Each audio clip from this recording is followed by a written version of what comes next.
ಹೇಳ್ಬೇಕು ಅಂತಂದ್ರೆ ಕಲಿಯೋಕೆ ಕೋಟಿ ಭಾಷೆ, ಮಾತಾಡ್ಲಿಕ್ಕೆ ಒಂದೇ ಭಾಷೆ, ಕನ್ನಡ ಕನ್ನಡ ಕನ್ನಡ.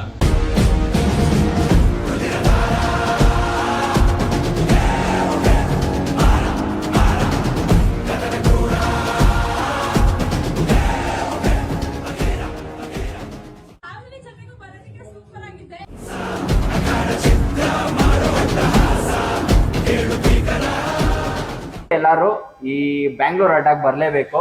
ಕನ್ನಡ ಅಭಿಮಾನಿಗಳು ಇನ್ನ ಯಾರಾದ್ರೂ ಕನ್ನಡ ಕಲಿಬೇಕು ಅಂತ ಇದ್ರೆ ದಯವಿಟ್ಟು ಇಲ್ಲಿ ಬರ್ಬೋದು. ನಿಮ್ಗೆ ಮ್ಯಾನ್ಯುಲ್ ಕೂಡ ಸಿಗುತ್ತೆ ಕನ್ನಡ ಹೇಗ್ ಕಲಿಬೋದು ಅಂತ. ಸೊ ತುಂಬಾ ಒಳ್ಳೆಯ ಜಾಗ ಕೂಡ ಹೌದು, ನೀವು ಬಂದು ಕಲಿಬೋದು.